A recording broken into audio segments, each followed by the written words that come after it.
Ouais. Et action.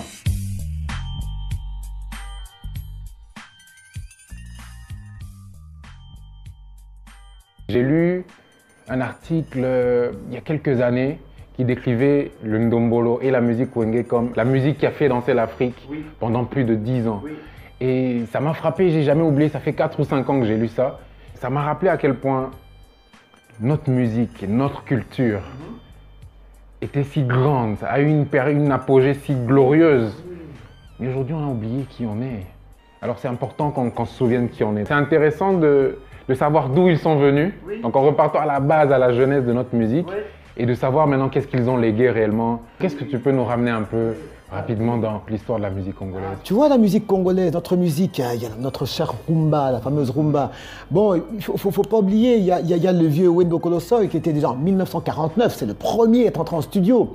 En 1949, donc on est déjà pratiquement à plus de 10 ans avant l'indépendance. Donc il était déjà dans le flow. Puis il y avait le Lucie Yenga, il y avait Paul Kamba, il y avait Bukassa, je ne sais plus comment il s'appelle encore, là, qui chantait Honoré Mokengele. Avec l'avènement des années 60, il y a eu un changement avec la musique qu'a bel et bien porté le Grand Calais. Ça, tout le monde le sait, le Grand Calais qui est venu avec sa musique. En fait, le Grand Calais, lui, c'était vraiment le précurseur même qui a amené un nouveau son. À cette époque-là, c'est tout changé. Avec lui, tout a changé. Il est venu d'où, lui? Est-ce qu'il a été encadré par un de ces vieux-là? Ou c'est des mouvements révolutionnaires, entre guillemets? Oui, en quelque sorte, c'est des mouvements révolutionnaires. C'est-à-dire, c'est l'époque où il y avait ici, au Congo, il y avait en Afrique, la musique cubaine qui passait par-ci, par-là et tout.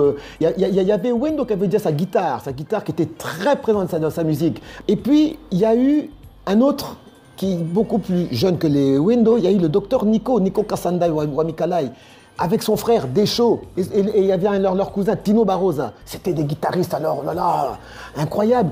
Eux maintenant, ils ont changé cette guitare-là. Ils l'ont mélangée à la dose de... Ils ont fait cette rumba, donc ils ont amené cette rumba congolaise, mais qui avait toujours cette touche cubaine. Et c'est comme ça, pour beaucoup des chansons de Calais, il y a des Espagnols dedans.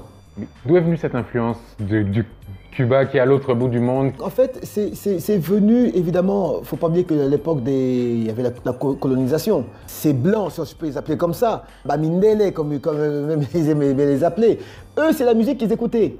La musique du moment. Il y avait en Europe, il y avait le rock, en même temps, il y avait la musique cubaine.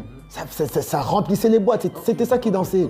Alors, lui, c'était quelqu'un qui fréquentait les Blancs, le Grand Calais, c'était un intellectuel. Il a adopté cette musique qui avait ce public blanc. Mais en tant qu'Africain, il y avait cette touche-là. Et c'est comme ça que, un peu plus tard, tu vois, quand il y a eu le courant de Luambo Makiadi, ceux-là, eux, ils avaient la musique des Noirs, si je puis dire. Donc, voilà, c'était deux mondes différents.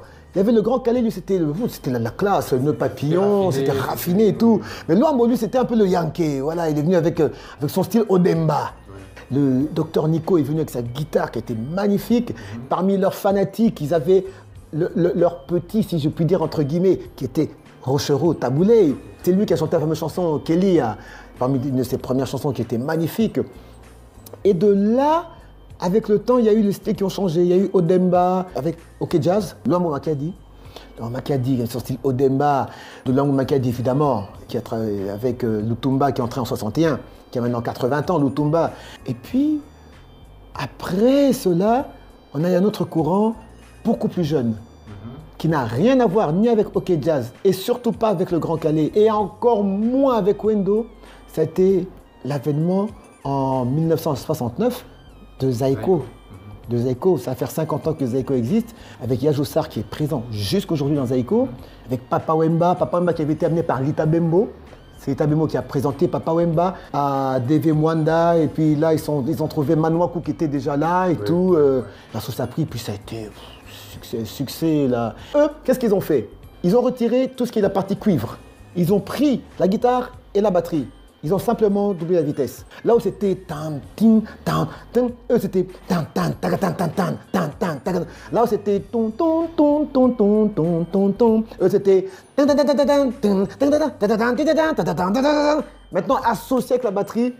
Mais c'est venu d'où cette influence? Est-ce que c'est une influence encore extérieure? Un style extérieur? Parce que tu parles de 69, On n'est pas loin de Ali Foreman, ça veut dire des mouvements peut-être de jazz, des mouvements comme les James Brown voilà. à l'époque. Tu as la réponse, c'est venu parce que c'est une époque où il y avait, aux États-Unis, il y avait deux grandes stars de l'époque. Il y avait une grande star blanche, une grande star noire. Et les deux, il y avait un, c'était James Brown, comme tu as dit. Et puis, il y avait un autre, c'était Elvis Presley, avec le rock and roll. Et là, le rock était à l'apogée. Okay. Ah oui, le rock and roll, c'est, tu vas sur la piste, là, tu transpires. Pourquoi c'est plus parti vers le rock and roll? Parce que je te rappelle que nous sommes dans une période, on n'est pas loin de l'indépendance. Il y avait encore des blancs ici. Les blancs qui étaient restés ici, ce n'était plus la musique humaine, mais c'était le rock and roll. Alors il fallait quelque chose qui s'apparente aussi à ça. Et puis qu'est-ce qu'il fallait? Bon, le rock and roll, il n'y a pas. On n'a pas le sax, on n'a pas la partie cuivre. Alors eux aussi, ils ont retiré le cuivre, ils ont changé la vitesse. Et c'est pour ça aussi, c'est pas par hasard que lui-même, Papa Wemba à l'époque, son premier nom, ça a été Jules Presley. Ça venait de Elvis Presley. L'influence est venue de là. Et ça a donné le Ngwasuma. Le Seben qu'on appelait plus tard Ngwasuma, mais bon, c'est le Seben. Maintenant, fin des années 60, début des années 70, qu'est-ce qui s'est passé quand Zaïko est arrivé? C'est un peu ce qu'on a vécu à l'avènement de Wenge. Là, je parle du grand Wenge, le Wenge original. Parce qu'une révolution culturelle. Voilà, exactement ça. Ça changeait, c'était différent. Dans maintenant, en fait, il y avait la musique des papas et la musique des jeunes. Pendant quelqu'un comme les Yajossar et tout, ils n'avaient pas 20 ans. Ils n'avaient pas 20 ans quand ils ont commencé ce mouvement. Tu t'imagines? C'était des gamins. Tu vois, ils ont amené, c'était un vent nouveau. Tout était nouveau, tout beau. Et puis, il y avait la danse, il y avait aussi le look. C'était différent, c'était la liberté, c'était la folie, c'était autre chose, quoi. Donc les jeunes se reconnaissaient dans cette musique-là. Ça a été de succès en succès, de succès en succès, de succès en succès. Avec ce rythme-là de Seben. Le Seben, alors, tout est rassé sur le passage. Donc on arrive en 74, Ali Foreman, c'est Zaïko qui règne. Alors en 74, qu'est-ce qui se passe? Il y a Zaïko, le groupe Zaïko était déjà, comment dirais-je, bien pignon sur rue. Et aussi, attention, OK Jazz était très fort. Tabouley, avec son groupe aussi, Afrique International, était très fort. Abeti Masikini, faut pas l'oublier celle-là, elle était très puissante. Sans oublier, il y avait notre qui s'appelait aussi Verkis Kamwangana. Est-ce qu'on peut te dire, j'ai envie, parce que tu as cité des noms aussi importants que les Rochero, que les Zaïko, que OK Jazz, les Abeti Masikini, est-ce qu'on peut te dire que c'est la plus belle génération, la plus belle époque de notre musique? La question que tu as posée, elle est dure, tu sais répondre. Je ne parle même pas de toute la période avant. Je ne parle pas des Wendo, je ne parle pas de la génération du Grand Kali, je parle vraiment de la naissance de Zaïko, des Rochero, de cette, je veux dire les 20 ans, les 20 ans entre 1900... Après l'indépendance, oui. Jusqu'à, disons, 80, si je peux dire. Oui, jusqu'à 80. Oui, jusqu'à 80, oui, c'est ça. En termes de richesse, en termes d'avancée dans la musique, en termes de liberté d'expression. Là, sans hésiter, je peux te dire oui. Il y avait une sorte de bousculade, de défi, de bagarre, de chamboulement, de compétition. J'appelle ça quand même de bonne guerre quelque part, même s'il y avait des invectives, des mouakela comme on dit chez nous. Donc, en fait, qu'est-ce qu'il y a? C'est-à-dire que cette époque-là, les groupes naissaient, les groupes se faisaient, se défaisaient, se recomposaient et tout. Un exemple, tout simple, paf, tu as Zaïko, paf, de Zaïko, on a Isifi Lokole, paf, on a Yoka Lokole, paf, on a Viva la Musica, paf, il y a Kofi Olomide qui va sortir, puis paf, de ce même groupe, tu auras paf, il y aura Victoria, et puis de Zaïko, tu auras Grand Zaïko Awa qui va sortir, toujours de Zaïko, tu auras Langa Star, tu auras Shockstar, tu auras Big Star, tu auras Anti-Shock.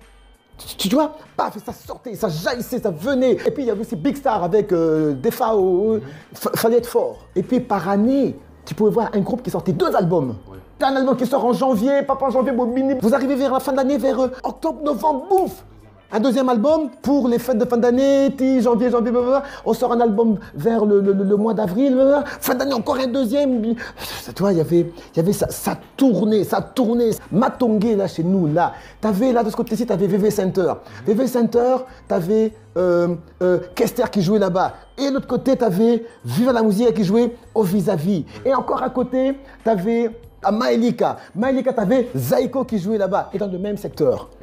Au fond, il y a eu une compétition, c'est vrai, mais une compétition qui a construit tout le monde, qui a permis à tout le monde de travailler dur pour être la meilleure version d'eux-mêmes. Et c'est ça qui a considérablement amené la musique à ce niveau-là, je pense. Et donc, c'est ça que moi que je retiens. C'était une génération qui a sué de leur front, qui ont tout donné. C'était une compétition qui a agrandi tout le monde. Ce qui, parallèlement, quand j'analyse la situation aujourd'hui, Aujourd'hui, il n'y a plus de boulot, il n'y a plus de travail, puis qu'il y a cette culture de la facilité. Alors que ça, j'ai l'impression que ça a été une génération de bosseurs absolument. Tu vois, quand il y a eu l'avènement de Victoria Layson, bah, c'est arrivé comme ça. Écoute, tu vois, on était là en 82 et puis il y a Papa Wemba qui était entre l'Europe ici et tout. Et puis, et un beau jour, paf, en 1982, Victoria Layson. Mais quand Victoria Layson a apparu, mon cher Danny, je te dis que Kinshasa était divisé en deux. Pia! Tu avais le camp Viva la Musica et le camp Victoria. Et c'est deux camps qui ne pouvaient pas se rencontrer. Et puis, Papa Wemba a dû se reconstituer, d'où on a vu l'avènement des Redi Amissi, de Stino Mobi, il y a eu Marai Marai qui a continué, il y a eu Lijo Kwempa, Lucia de Mingongo, donc il y a eu voilà, toute une nouvelle génération qui est venue maintenant refaire Viva la Musica. Lui, Kester, qui était parti pratiquement avec toute une grosse partie de l'équipe, il est parti avec tout le monde, il est parti avec Bipoli Lafoulou, il est parti avec Debaba, il est parti avec Tofla Kitoko, il est parti avec Wikilo, il est parti avec Jolie Moubiala. Et ça a été un succès énorme. Il faut savoir qu'entre 93 et 94, il a encore eu un départ en masse. Les Fanfans de Molokai, Bongo Wende, Lijo Kwempa, puis encore d'autres, ils sont partis, ils ont fait nouvelle génération. Mais la même époque qu'eux ont fait nouvelle génération, lui a fait émotion. 500 000 albums vendus aux États-Unis. Aux États-Unis, bah oui, tout ça. En 1981, il y a d'abord eu ce fameux groupe, les 7 patrons. Langa Star. Les 7 patrons, bah quoi rouge, baillé, c'était ça leur cri. Et ça, c'était un mélange de Viva et Zaiko. Là, on avait Voloko, un artiste, oh là là, hors pair alors, qui a fait la pluie de beau temps dans Zaiko. Et puis, tu avais Juna Janana, le père de Maître Gims, il y avait Bozi Boziana, il y avait qui encore? Il y avait les deux jumeaux, il y avait Djengaka qui sang en espérant, et puis Dindo Yogo. Puis il y avait Jomali, il y avait Tchakou Tchakou. Eux, ils formaient les 7 patrons. À la batterie, il y avait Petit Cachet et puis encore d'autres comme ça. Il y a eu les 7 patrons avec la danse Weke Weke. Quelques temps après, on a vu un autre qui est venu d'Europe aussi. C'est Koffi Olomide, là qui est encore en carrière solo. Koffi Olomide qui est venu avec cet album dans Le Petit Frère Jésus, Kiki Wing. Il y a eu ces chansons qui ont eu un grand succès aussi. La scène musicale était très occupée. Maintenant, qu'est-ce qui a provoqué ou comment Wenge arrive? Bah écoute, Wenge arrive comment? C'est-à-dire que c'est un groupe c'est une bande de copains d'abord. C'est une bande de copains, que ce soit au quartier, que ce soit à l'école, d'avoir une bande de copains. Et tous étaient dans la musique, tous étaient donc chacun chantait de son côté, d'autres, évidemment, certains aussi fait des essais dans les chorales à l'église, comme ça se passe pour beaucoup d'ailleurs. Mais d'abord, il y avait d'abord l'aspect école, et puis l'aspect master quartier, et la plupart, leur lieu, comme tout le monde le sait, c'était Bandal. Oui. Il y a eu Didier Massela qui était là, c'est pour ça qu'on appelle le fondé. Le fondé Massela, oui. Fondé Massela, exactement. Tous les massolos, la causerie, ça a commencé là-bas et tout est parti de là, comme on dit, donc l'idéologie, donc comme les Kinois aiment bien dire. Et c'est comme ça qu'un beau jour, en 1986, eux, ils ont eu la chance d'entrer, c'était au studio chez le vieux Verkis. La première sortie, l'un des premiers concerts, c'était d'ailleurs à Velvet Center. Alors je te dis, ça s'est très bien passé. D'où la sortie officielle a eu lieu un soir au studio, au grand studio. Moi j'appelle ça notre Olympia. Ça devrait être notre Olympia, nous. C'est le studio Maman Ngebi. Et c'était parti. Avec un excellent guitariste, Alain Makaba, qui était fantastique parce que d'habitude les guitaristes sont, comme on dit, bah toi Sima. Souvent, mais lui était devant, il dansait avec sa guitare et tout. Puis c'était nouveau quoi, c'était nouveau. Et moi par exemple, je suis trop jeune pour faire partie de la génération Wenge. Mais nous, cette génération, elle nous a bercés. Tu vois, ça veut dire que quand on allait dans les fêtes de famille, dans les mariages, c'est cette musique qui commençait à jouer. C'était, oui, les Kofi, les Papa Wemba. Moi, c'est Papa Wemba qui m'a réellement bercé, si je peux dire ça comme ça. Et donc, c'était une belle énergie, c'était une belle époque. C'est la jeunesse qui prenait le pouvoir et qui c'est un peu, quand tu me racontes l'histoire, c'est un peu ce qui s'est passé après l'indépendance avec les mouvements Zaïko et autres. Voilà. C'est une nouvelle jeunesse, une nouvelle génération qui était tournée vers l'avenir, mais c'était des bosseurs encore. Et moi, c'est surtout cet aspect qui m'intéresse de ces gens qui étaient des modèles de travail, des modèles de structure, parce qu'ils avaient de vraies structures qui fonctionnaient réellement, ça les a amenés au sommet.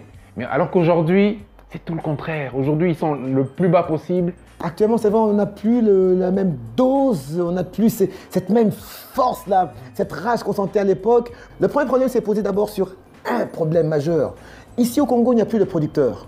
Okay. C'est déjà un gros problème. quand je parle de producteur, un producteur, c'est, écoutez, au Congo, on pense que donner de l'argent, si tu donnes 10 000 $, 20 000 ou 100 000 $ à quelqu'un, tu penses que tu es producteur. Le producteur, c'est tout un travail. En fait, il y a beaucoup qui ont carrément abandonné. C'était plus profitable? Très bonne question. Parce qu'à un moment, il y a eu les brasseries, nos brasseries, qui s'est livré dans les concerts populaires, des concerts gratuits. Le public préférait carrément, bon, j'ai un concert gratuit, je vais là-bas et tout. Pourquoi aller maintenant dans un concert, je dois payer 20, 30, 50 ou 100 $? Les grosses brasseries maintenant trouvaient beaucoup de bénéfices dans ces concerts populaires, au détriment des producteurs. Et les producteurs ne parvenaient plus à avoir les mêmes contrats qu'ils avaient avec les brasseries, parce que les brasseries avaient pris maintenant leur métier, une partie de leur métier. Ce qui fait que ça a déjà commencé à tuer une partie du métier de producteur. Les producteurs sont fatigués de ce côté-là, parce que la production, ça vaut avec les sponsors. Oui. Le sponsor que tu vas, lui-même, il produit. Oui. Donc ça, il y avait déjà ces petits problèmes qui commençaient là. Et puis, d'autre côté, ça a été plus rentable. De l'autre côté aussi, il y a eu un autre courant qui est apparu, le phénomène Mabanga aussi, qui est devenu très rentable pour les chanteurs. C'est très ancré maintenant la phase business dans la musique congolaise. Ah oui, maintenant. Ah oui, on peut. À l'artiste, voilà, à l'expression. Voilà. Oui. Artistique pure. Maintenant, c'est vu vraiment du business, vraiment. Donc, c'est comme ça. Même quand on parle de Mabanga, tout ça aussi, c'est une part de business.